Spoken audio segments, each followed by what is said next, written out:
to yet another podcast. We're doing something a little bit different today. We're doing romantic categories. Is that right? We are doing the best movie and TV romances by category. So instead of just focusing on one movie today, we're like, you know what? We're getting into Valentine's Day here. It's actually this weekend, right? This comes out Tuesday. So Yeah. Valentine's Day is this upcoming weekend. So instead of just focusing on one movie, because Todd and I had all these ideas of what we wanted to do, and we were like, why don't we just talk about a bunch of romantic movies? And also because Todd needs to compete in most areas of his life, That's not true. let's have a competition around who picked better. We're going to find out. I'll tell you that. I know. I do have some new, because we have a new setup to our podcast, and I have some new sound effects. Oh, really? This Yeah. is so I exciting. mean, I got a lot further, but the trombone has changed a little bit. Let's hear it. And I think I like the old trombone better. Okay. You want to hear the old one or the new one first? I don't care. Just play a trombone.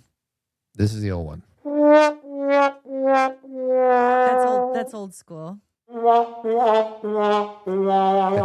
I like the old one. Is And then I got this. that a bird? It's crickets, sweetie. Oh, it's if you crickets. say something that's unpopular. But Oh, good. then this is my new favorite one. Oh, I like that. I figured you'd like that. I love that. So can you, when I say something funny, can you be ready to go? Say something funny, even if it's not funny. Nice hat. Thank you. I like this hat too. So we're not doing our normal categories, No. correct? I'm also going to say something else that people don't care about, but we have all new equipment going on. Yeah. So if you're like, that sounded weird or this sounds weird, we're trying new equipment. Yeah.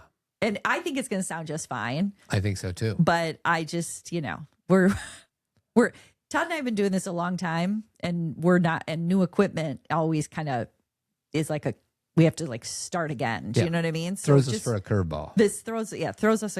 Did you say it throws us for a curveball? Yeah. Throws us for a curveball. No, it throws us a curveball. Yeah. Throws us for us a curveball. It doesn't throw us for a curveball.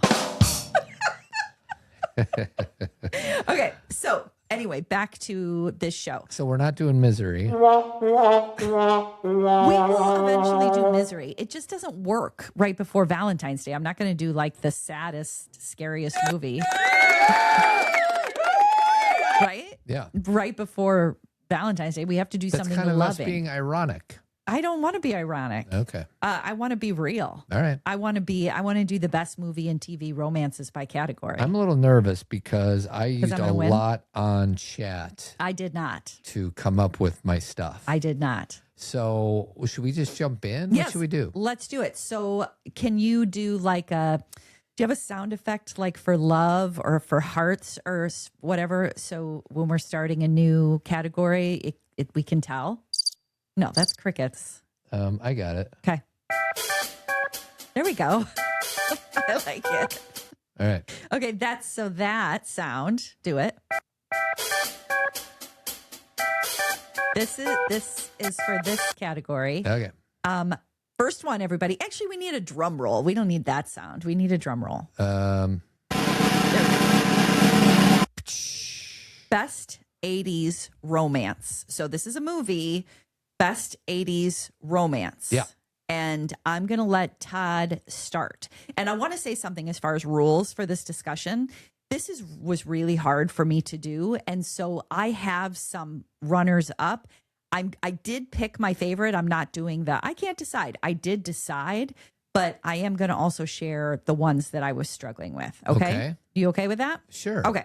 So you first, Todd. Best 80s romance. I have a feeling it's the same one because I'm looking at your name. Oh, who's Eric? Todd, it says he's Eric. You'll find out. Okay. All right. So yes, my name, if you're watching on the YouTubes, is Diane Court. So I assume that you picked the Say same anything. movie I did. That's right.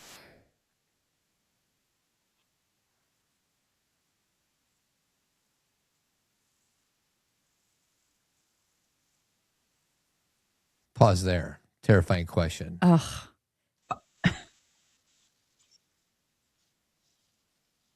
Love that line.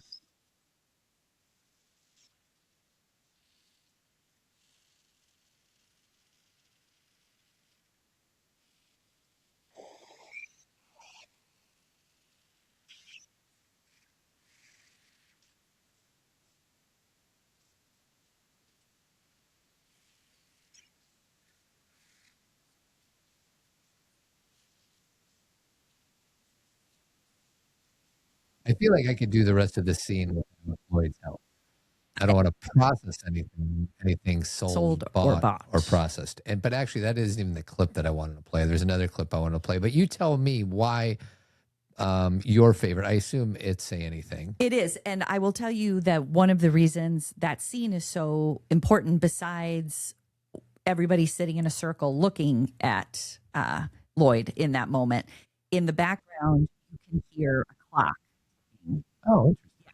So it's like that anxiety provoking feeling. Yeah. And part of the reason I really like this movie is that Diane and Lloyd are very different people. Okay, so Diane Court, Ione Skye. That's why they're probably not going to make it, and sweetie. Lloyd is John Cusack. They are very different. And Diane does not rush in to help him.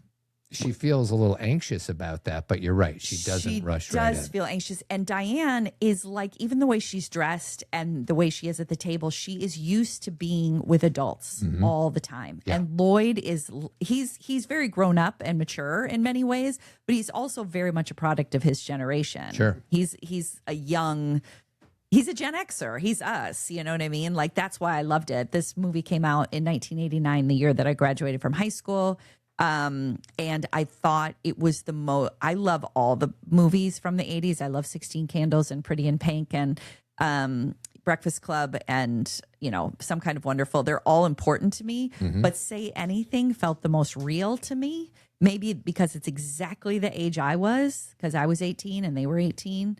And I love them, and it stands the test of time. It does. Can I play a quick clip from that? Let me see if I can do it. Sharing my screen, and here we go. Us, man. We'll teach you Bibles for the truth. Right. Lord, man, you can't even trust them, man. That's Because you know what it's right, about? They spend your money and they tell their friends everything, man. It's about economics.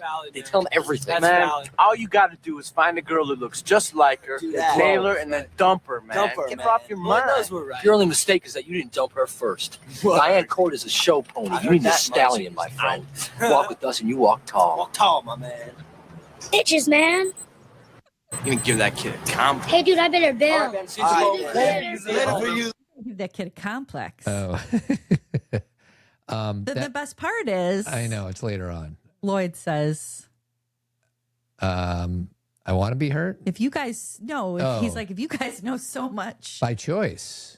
about women, then why are you sitting out here at the gas and sip? I never want to go through that again.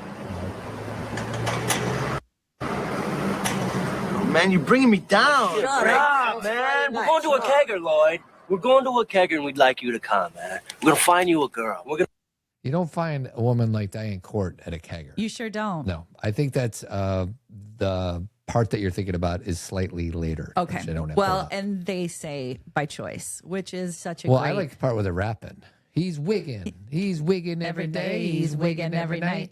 Lloyd, all null and void. That's all I know. Okay. Why is your screen so much bigger than mine now? I don't know. Am I still sharing? I don't know. But I don't know. It's interesting. Yeah. Let's not worry about it. Okay. Are you sure? Yeah. All right. Because if I'm not sure, it means I got to fix something I don't know how to fix Okay. right now. So we'll just move on. So we have the same one for 80s romance, but I will say I have a runner up. Okay. Are you ready? I'm ready. I got a feeling there's going to be a lot of overlap between us. Okay. So play the drum roll, please. Drum roll. We do not have overlap on this. Okay. My runner up is Valley Girl from 1983. Oh, definitely not that. And Deborah Foreman. Forget about it. yes, exactly. Nick Deborah Cage. Foreman, Nick Cage, and it was the story is about they're in high school, they're seniors. Julie is kind of done with her whole like high school scene and having to be popular and having to like be with the same guy and having to show up in a certain way to demonstrate her, who she is in high school. She has to like be on show. And Randy is this guy from the Valley, or excuse me, she's from the Valley. He's this guy more from LA. And he shows up at a party. They meet, they actually see each other on the beach for the first time. And then they have this relationship that is really, it felt real to me at the time. And we have a great song that comes from that movie, several great songs actually, that I still have on my playlist. And it's just one of my faves. What's the name of the song? Well, there's two. There's A Million Miles Away, I think by the Plimsolls. And then there is also Melt With You by Modern English. Modern English. Yeah.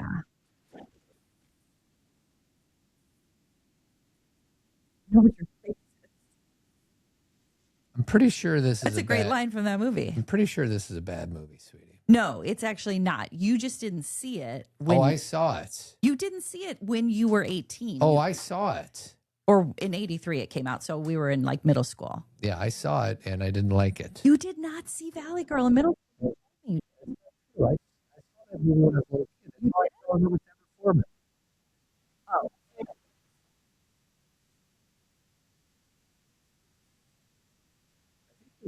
They did the song once and then re-released it and then it caught fire. So I think there's two different versions of the song. Probably First true. one that wasn't as good and this one that we always hear. Probably true. I could be wrong. That may be true. So what's your second one? What's your runner up? I had 3 runners up. Oh boy. I'm just going to list them for Okay. you. About Last Night. Oh, great pick. Thank Very you. nice. Did we do Clapping that in for pop that. culturing? We did it in pop culturing. So we actually yes, nice. We actually have a whole show about Last Night. You should put it in the show notes. I'm going to write myself a note. Okay. About Last Night. Uh-huh. Okay. Yeah, this was like the hardest category for It me because was. there's so many There's good so many. movies in the 80s. Footloose, good old Ren. Okay. I say we do Footloose soon. I think so too. I think Okay. that's a movie a lot of us have seen hundreds of times. Okay, that's a good one. And then lastly, let me see if I can pull it up.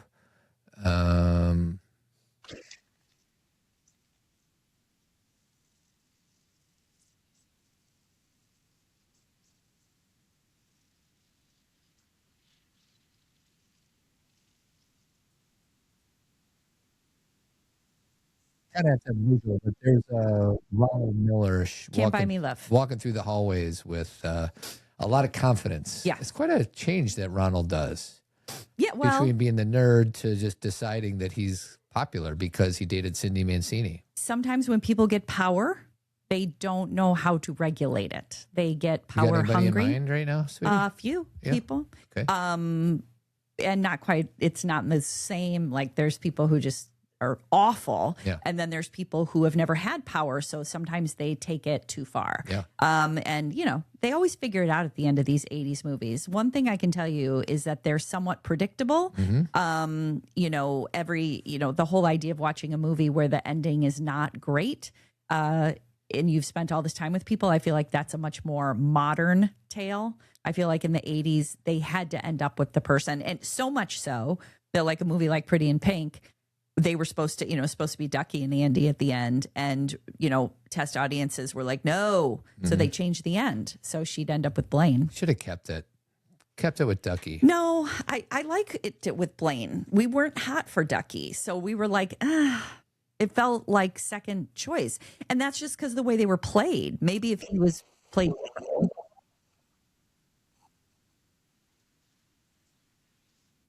Okay, so one thing I want to do you have a list in here? Like a list like of top 5?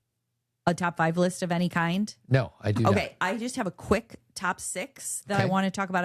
You don't have to play any clips. The okay? countdown continues Thank on you. our way to number 1. Okay, this is my top 6 list because I said Valley Girl from 1983. It was directed by a woman named Martha Coolidge. And I was having kind of an awareness as I was going through all these movies of how many good movies were directed by women in the 80s. And it's even now, it's not that common. You know what I mean? Obviously, there's more female directors. Yeah. And there's a few I have on my list coming up. But we kind of grew up with a lot of really influential directors who were women. And this is my top 6 directors. You ready? Directors or movies? Directors of movies, female directors. Female directors, go. Okay. Penelope Spheris. Never heard of her. You do know her. You just didn't know you knew her. You just don't know you know. She directed a movie called Suburbia in 1984, which was really good, like understanding of the music industry and city life and all that kind of stuff. And so she was asked to also direct Wayne's World. Wayne's World. So they picked her because she understood music and culture. Number 5, Barbra Streisand. Like she directed Yentl in 1983. She directed Prince of Tides in 1991. Mirror Has Two Faces in 96. And she never really got the credit she deserved. She should have gotten nominated as Best Director for Prince of Tides, which is one of my favorite movies, but didn't. The movie did. Nick Nolte did. She didn't. And then number 4, Susan Seidelman. She had kind of a more New York City indie kind of vibe, and her most important films were Desperately Seeking Susan, which I don't know if you saw that, but that was huge. The one with Madonna. Yeah, for the time, and Rosanna Arquette. And then she also did Smithereens in 1982. Number 3, Martha Coolidge, who I just talked about, who she did Valley Girl in 1983. She also did Real Genius, remember, with Val Kilmer. I do. Number 2, Penny Marshall. Much more of like a mainstream humor kind of director, but she did A League of Their Own in 1992, but more importantly, Big in 1988, which we have also done a podcast about. So we should put that in our show notes as well. And then the most important number 1 is Amy Heckerling. Mainstream teen comedy. She did Fast Times at Ridgemont High, 1982. She did Look Who's Talking, 1989. And then she did Clueless in 1995. So we just don't hear. I mean, again, there are more female directors, but these were like mainstream movies. What did Heckerly do? Give me the first one you said. Fast Times at That's what I Ridgemont thought. High. What about Look Who's Talking and Clueless. What about the Juno lady? Isn't that a female directed movie? No, Jason Reitman did that, she but wrote it was it. written Written by starts with a D. I can't remember, but it was written by a woman. And then what about James Cameron's ex? Yeah, Catherine Bigelow. Yeah. She did The Hurt Locker, and she won an Academy Award for it, and she still does movies. Yeah. That was later. Yeah. This was the 80s. Got and it. so just the fact that in the early 80s, these women were doing really important mainstream work. Got it. Okay. Very good. So let's move on to the next one. All right. You ready? Oh, it really kicks into gear there. I didn't know that. Best 90s romance. Best 90s romance. All right. I'm going to go ahead and give you a part of it. Okay.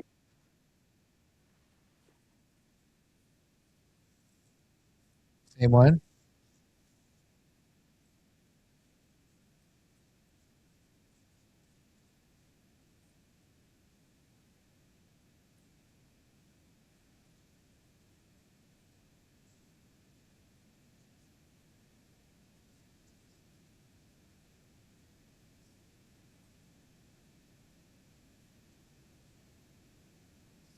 Oh, move. Oh, cool. Yeah. That's like the epitome of cool. Yeah. Just that whole thing. And just the whole idea of I don't have enough money for a hotel. I'm going to walk around all night. I did that in New Orleans once. And Todd didn't let me into his hotel room. Sorry, babe. He had a hotel room. I did not. So I kept walking around. But it's just a very cool thing to do. Sounds cool in reality, and they sure make it fun in this movie because they fall in love and have sex and then don't see each other. You didn't say what the movie was. Before Sunrise. Yes. With Julie Delpy and Ethan Delpy. Hawke. Delpy and Ethan Hawke. I feel like I should watch this movie again because I've saw it 3 or 4 times in the 90s and not since. But walking around all night sounds kind of, as a middle-aged man, not that much fun. Well, but this isn't a middle-aged man's story. No, I'm in just the saying. 90s, if you would have met a woman on a train that you were attracted to in Europe, you'd be like, walking around all night is the best thing you've Yeah. ever done. That's pretty much the only way I would want to walk around all night, even as an 18 or 24-year-old Sure. person. Right. But if it's just my stupid idiot friends, like, it's time to find a place to sleep. Well, even you if know. it's underneath a car. We do the best. Yeah, you've had some crazy sleeping places, and we do the best we can, right? That's and right. we don't have money for a hotel. We don't have money for a hotel. It's very of our generation. I'm realizing this list may get boring because I think No, it won't. These are the only things we're So- going to have the same. so. Before Sunrise is yours. Yeah, 1995 Before Sunrise. It's a trilogy, and then it was Before Sunset, and then it was Before Midnight. That's right. And interestingly, these movies translate to Gen Z. My daughter, my youngest, loves these movies. Yeah. So they have, some longevity to them. Right. But I remember seeing this movie and thinking, again, very similar to Say Anything, this feels real. This feels like something that could happen. And it didn't dumb it down, and it wasn't super, it was so new. Yeah. It almost felt like improv, even though it was well written. And then Ethan Hawke and Julie Delpy for the next two, they helped write the dialogue. So they became very involved. Yeah. Yeah. Are we ready for the next category? No, Oh. I have a runner up. Oh, we got a runner up. You got runner ups at all of them or some of them? all of them. Okay. You ready? Yeah. My runner up is Titanic, 1997. Funny. That was my runner up too. Yeah. So that movie made a big impact on everybody. It's not a Kathy centric thing, but it's a great romance. And it reminded me after I saw it and cried many times that the person you should end up with is someone who is your good friend who you can have fun with. Love it. And then I didn't meet, but I got back together with Todd because he's fun. That's And right, I can- baby. Because aren't those scenes great? Like Cal is just over the top, like, the bad guy. Yeah. And of course he hits her and he's abusive and he's oppressive. So it's an extreme version. But then when she's with Jack, she's just herself. Yeah. So everyone, if you're a younger person, not married, who's listening to this, do not marry someone who is like, oh, I'll take care of you and do what I say and, don't marry someone like that. Marry someone that sees you as an equal. Cal. Almost.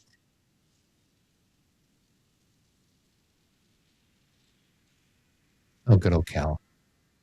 There's like- not a lot of dialogue in that one. Huh? No, I thought it was going to be. I like the part when he's having dinner with everybody and he does that speech. I think this is it. But my computer. Who is Jack or? Yeah. Okay.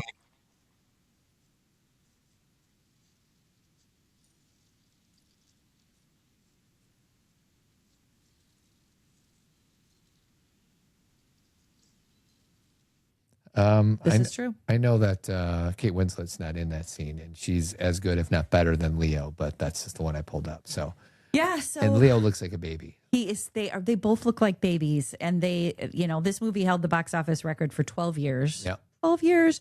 And it also stands the test of time. So, are you ready for best romantic comedy? I am. Or do you have a runner up for No, best? I'm not 90s? doing runner ups. Okay. Trying to find out. Okay, yeah. So let me do this. I'm going to share my screen. Are you going to do the sound effect? Because we're going into a that's new right. one. Thank you. Is this it? Okay. Best romantic comedy. Let's do this.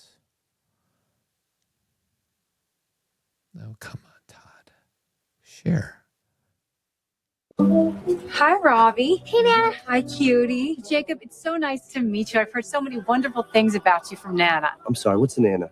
I'm a Nana. I couldn't say Hannah when I was little. How do you know my dad? She couldn't say our H's at all.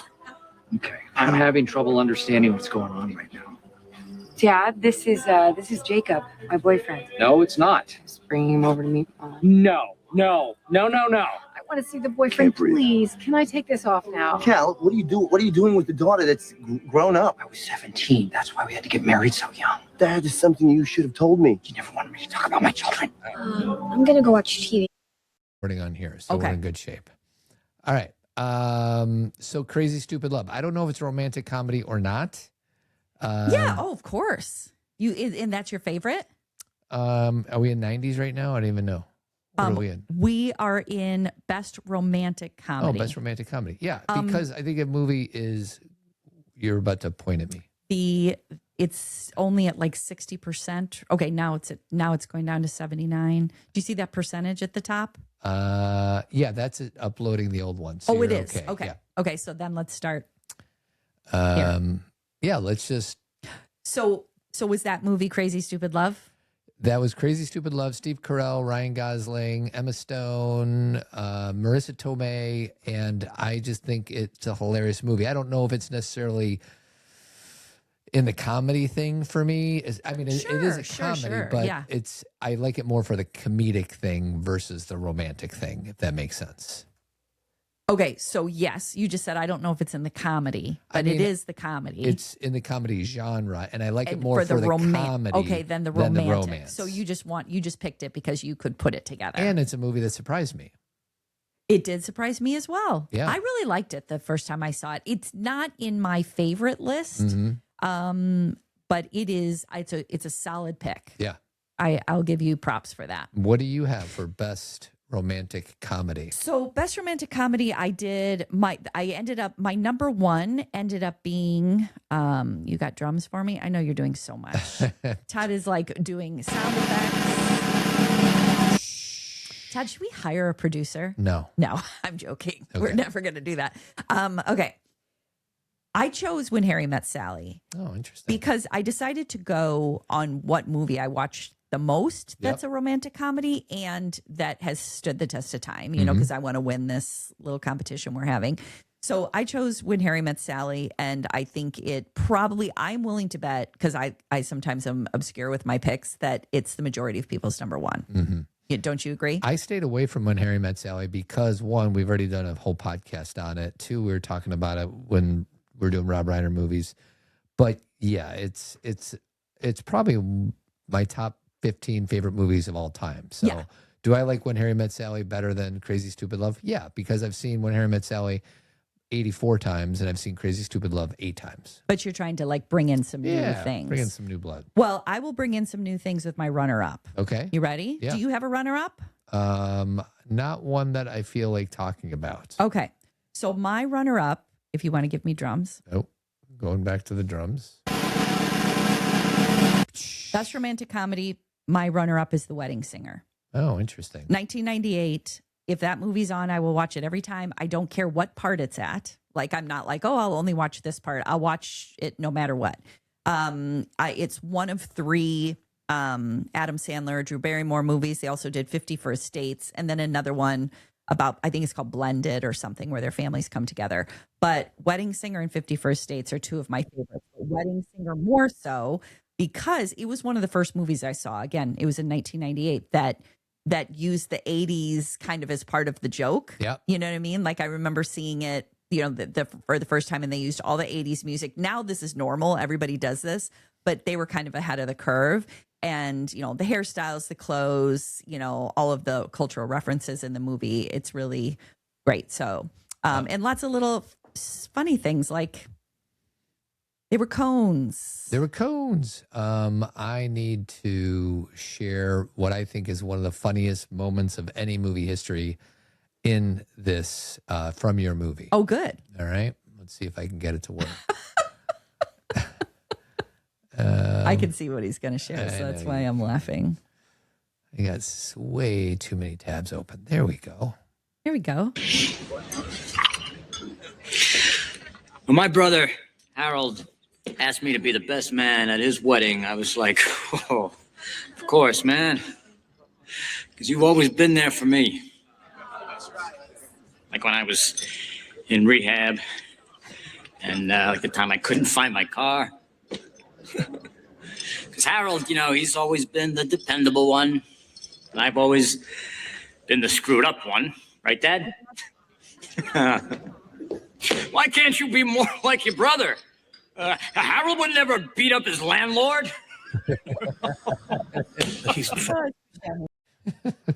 That's okay. Where? We just lost a little spot. Just a little spot. So should I talk again? No, it's not worth it.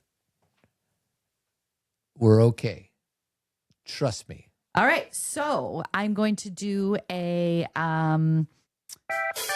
no, not a new category. Okay. Not time yet. We are doing a runner-up in best dramatic romance. Okay. So do you have some drums for me? I do. Okay. So my runner-up is Brokeback Mountain. Shocking. Yes. So this could have been number 1. I did go with A Star Is Born because I have watched Brokeback Mountain probably 2 or 3 times, but I realize out of the 2, again, dramatic, they're both hard to rewatch because they have sad parts. But I love Brokeback Mountain. It's very important to me. I have Brokeback as my number 2 for the next category, Best Forbidden Love. Yes. And Titanic was my number 1 Forbidden Love, by the way. Oh, really? Doesn't that make more sense? Totally forbidden, those two. Yes, I guess it does. You're right. It does. But anyway, so this is obviously the story of Ennis and Jack, and they fall in love, and they basically spend a lifetime meeting up. It sounds very familiar to another show I really like. But they spend a lifetime meeting up, but marrying women and knowing they love each other, but they don't think they can do anything about it, and it's heartbreaking.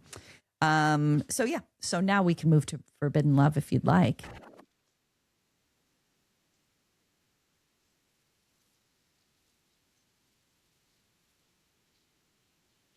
No. Jack Twist. So I already revealed my 2 for Best Forbidden Love. My number 3 was Dirty Dancing, by the way. Well, before you talk about them, because we're just trying to do the same thing, play our song. Thank you. I just like to dance to it a little bit. For the kick. Okay, so your 3, say them again. Number 3, Dirty Dancing. Uh-huh. Good old Johnny and what's Aaron Gray's or Aaron? Aaron Gray. Todd's thinking Silver Spoons over here. You are thinking Jennifer Grey? Jennifer Grey. And her name's Baby because we don't put her in a corner. Isn't her name like Louise or something? Frances. And then my number 2 is Brokeback Mountain. Number 1 is Titanic. Great. Have you seen Brokeback Mountain? Yes, with you.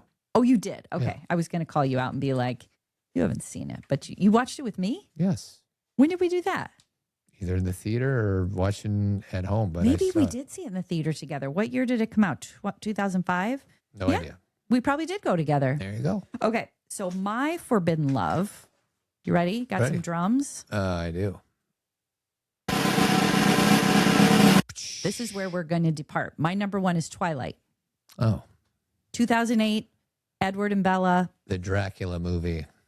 She's human. He's a vampire. Makes it tough. Yeah. Not easy. Pretty forbidden. Yeah, that's a pretty good Forbidden Love one. It is. It's a rough road there for a while through 4 books. Yeah. And then a movie that I got really attached to. And then the next movie that is Forbidden Love that I love, I just told you about the other day. This is my runner-up. So Twilight wins. But my runner-up is Past Lives from 2023. Celine Song was the director. It is Greta Lee and TOU, I think. And they are a couple. Actually, I can't explain the whole movie. Basically, she is somebody who has been in a past relationship and is now in a current relationship, and both relationships kind of converge, and she has to make a decision, and it's rough. Mm-hmm. That's all. It's right. And so forbidden. I don't think I've seen that. Forbidden may be a strong word, but the person she doesn't choose, it just can't be. Yeah. So I don't know if forbidden's the right word, but anyway, I love Past Lives. So even if I'm not doing this exactly right, I want to recommend it to people. So you're doing great. Okay, can I throw one more thing in there? Is this another one in this category? Yes, but it's not a movie. Okay. It's a TV show. Okay, but don't we have a TV show one coming up? Not for Best Forbidden. Oh, so you're creating a Best Forbidden TV show. Yes, Okay, because I fine. put it in here and then I realized it was a TV show. Yeah. Killing Eve. Oh, yeah. That's with Jodie. Yeah, it's Jodie Comer and Sandra Oh and Eve Polastri, and then Villanelle, who is a serial killer Wow, or you know an Eve's assassin. last name. That's impressive. How do you know Eve's last name? Because I love this show. Oh. But anyway, they have a forbidden love, and Eve's trying to find Villanelle, and Villanelle's trying to run from Eve, but sometimes they are together and they love each other, and it's very interesting. It's my daughter's favorite show. So Todd and I watched it because she loved it. And But it's we pretty never good. finished it. We didn't. She told me not to. We loved it, and then we were advised not to watch the next season because it wasn't that good. She thought the end of season 3 or the way that they finished it was perfect. Yeah. So, and not to go into season 4. I'm sure there's some people who disagree with that, but that's just what we did. Okay. So are you ready for the next category? I am. All right, what do you got? This is Best TV Romance. Okay. Okay, so this is more about a couple in a TV show. And I'm going to let Todd go first. Here we go.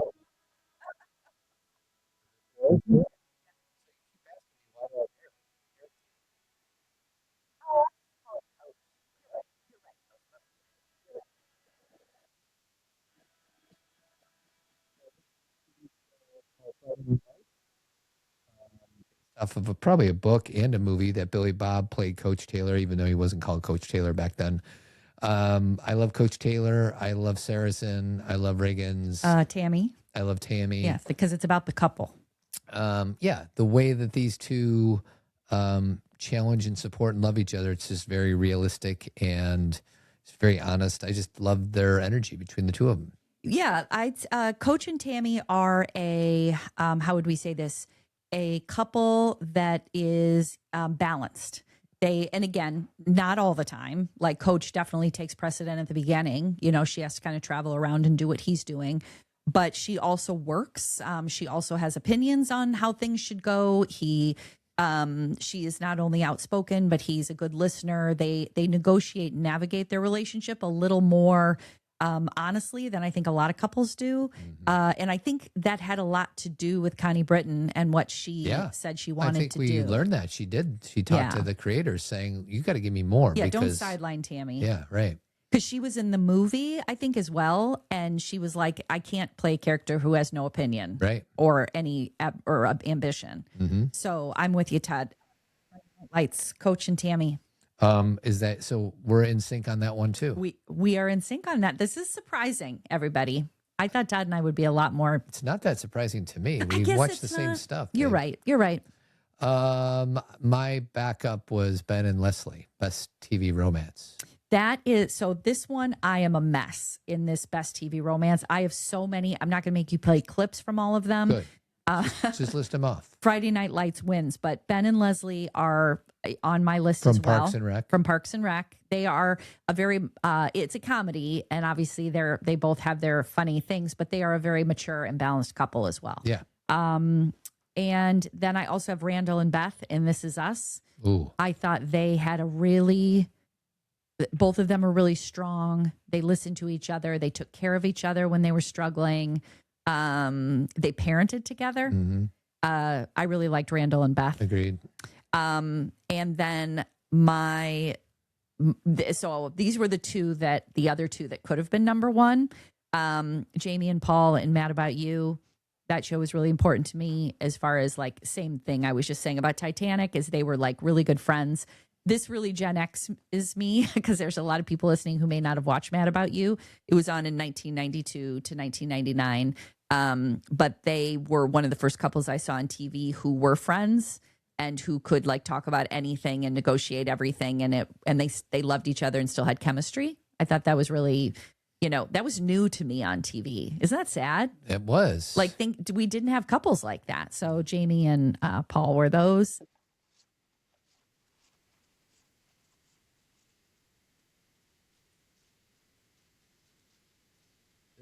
So your type of show. I know. What night was it on? You remember? I mean, part of me wants to say Tuesday or Thursday. I don't know which one. I don't know either. I probably have seen 10% of these, but I enjoyed the 10% that I watched. Yeah, Helen Hunt and Paul Reiser. So I really loved that show. And I remember there being, because I used to get it Entertainment Weekly and Us and all those magazines before they were just trashy, like when they really had all the news for us. And there would be complaints from male critics about Helen Hunt and Jamie's character, that she was too demanding, that she was too, whatever it may be. And I just remember being like, too demanding. Yeah, she's being an equal partner. She's being a partner. Yeah. So I remember that like, wow, maybe this isn't fair. Yeah. Okay. And then my real runner-up is Sawyer and Juliet from Lost. Oh, interesting. Loves.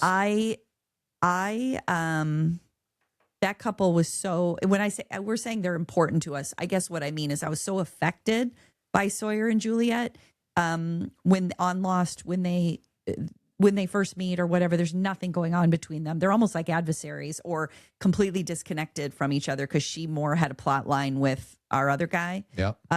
What's his name? Jack? Matthew Fox, Jack. Which we didn't like that because we wanted Jack to be with Kate. Can't believe you forgot Jack's name. I know, it just took me a second.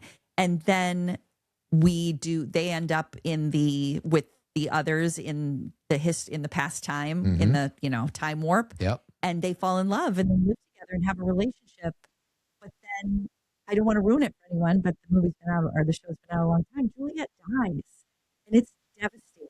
So when at the end of Lost they come back around and realize they're going to meet each other in the afterlife, if you haven't seen it, this won't mean anything to you. And they recognize each other in the hospital. At the vending machine. I mean, I could not have stopped more.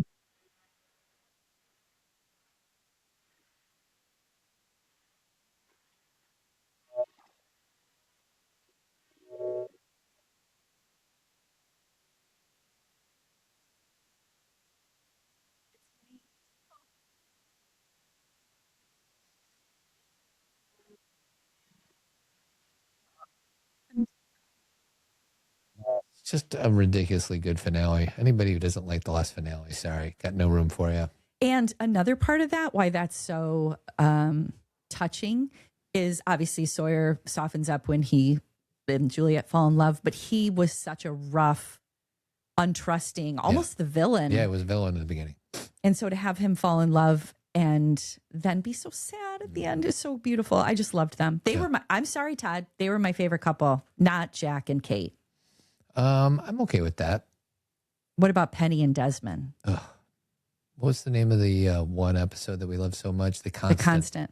Yeah, forget about it. The Ringer named that the #1 episode of any show of all time. The Constant. You got to have a love for the show itself to appreciate that episode. But yeah. it's ridiculous. Well, a lot of people have pulled from it and they've tried to do their version of The Constant. Sorry. But yeah. Not Okay. gonna do So that's it that was my hardest category. As you can see, I had a lot of people. This next one was easy for me. Okay. But first, worst TV romance. The worst TV romance. I have really 3 that I had to choose from, but it's just quite easy. I had 2. I have a feeling we're going to be the samesies. I do too.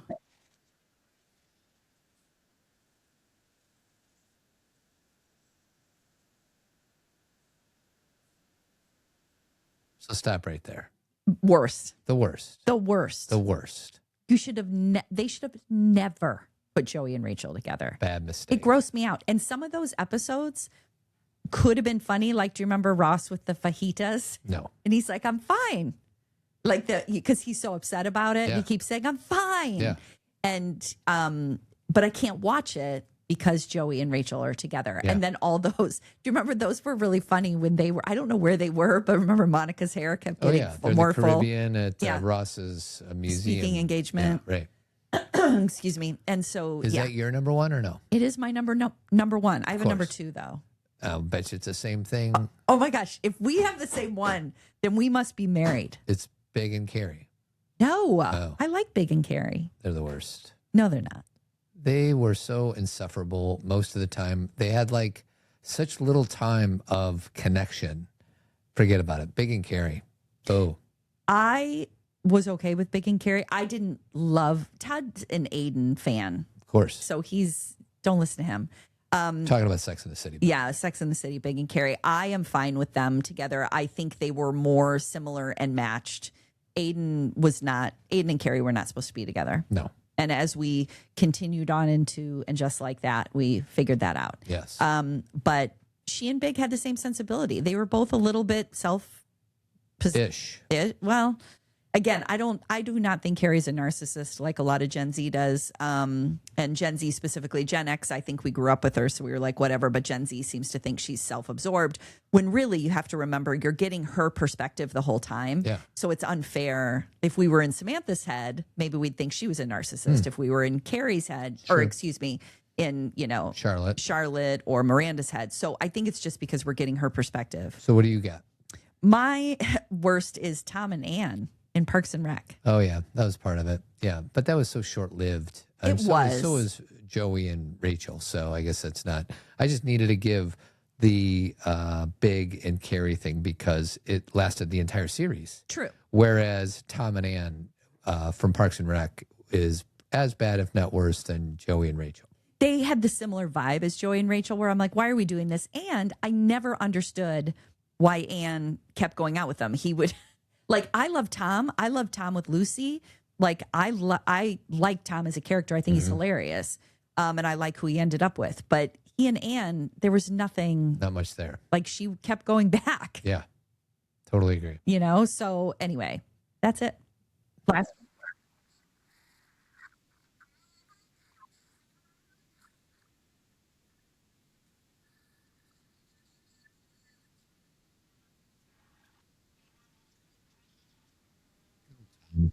And then she's like, "Stop! Yeah. If you stop, I'll go out with you."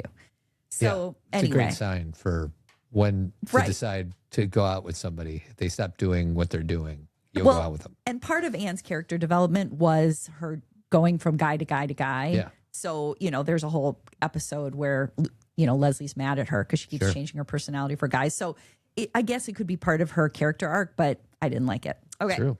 So I think we're on our last one, Todd. Yeah, and we both know what it's going to be. Are you going to play our thing, the sound? Oh yeah, I forgot to do that.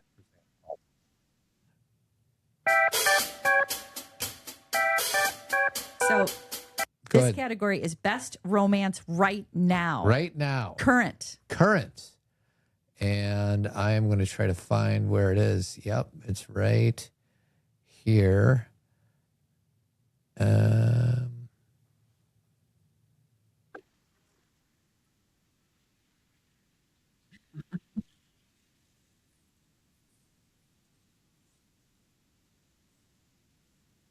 Good thinking.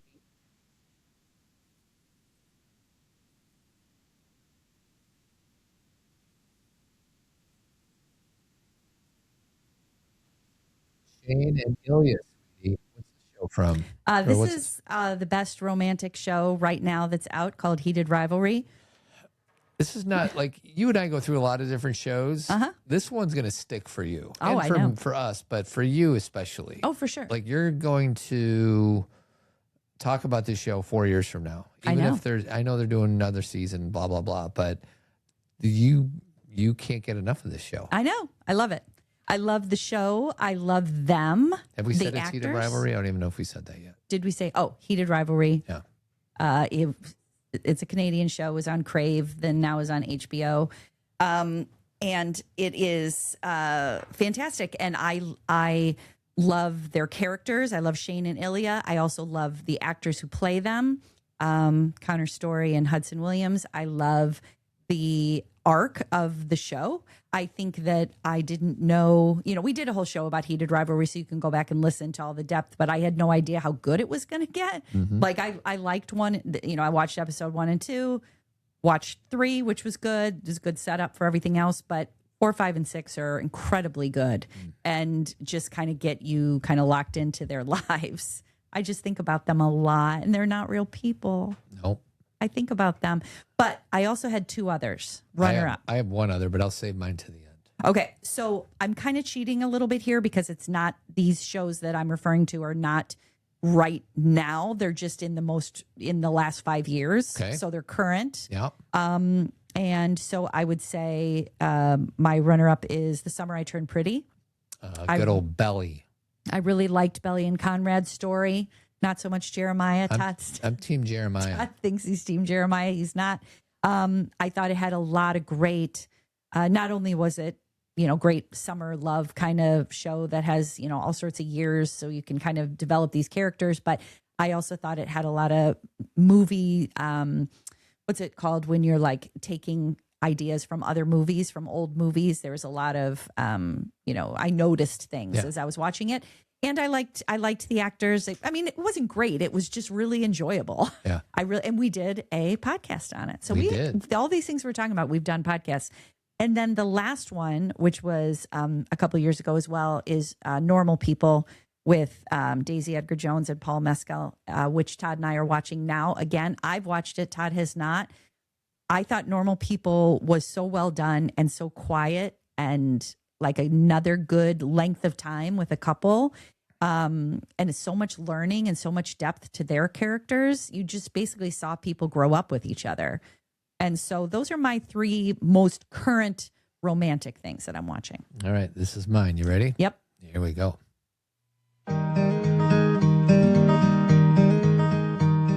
Sun Parenting Radio? Sweetie, it's me and you. Oh, that's sweet. That's right. We've been at this 23 years, this whole marriage thing, Yes. and it's the best.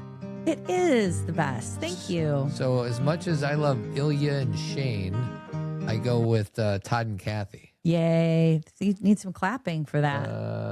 Still figuring out. So we are old and we are new. That's right. We have been together a long time. We have a nice Something character arc. borrowed, something blue, something old, something new. Correct. I get it. I love what we talk about. Now, everybody who's listening to this show, we have a lot of new equipment. Yep. A little Todd rusty. A little is rusty. doing a lot of producing over there. So if it was a little choppy, Yeah. I'll try to clean some of it up. yeah, Which I rarely do. Which, usually we just do a show and no matter what happens, we just post it. But so we hope you enjoyed this. Now, I thought this was going to be more of a competition. I think we had the majority of the same shows here. Yeah. But you can listen and maybe ask the people you love. First, ask yourself what your favorites are, and then ask the people you love.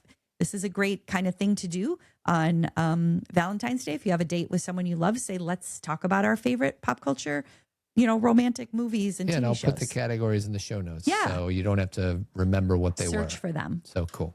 Yeah. All right. We're going to let Friday Night Lights take us home. All right. Thanks, everybody. See you next week. What are we doing next week? Something good.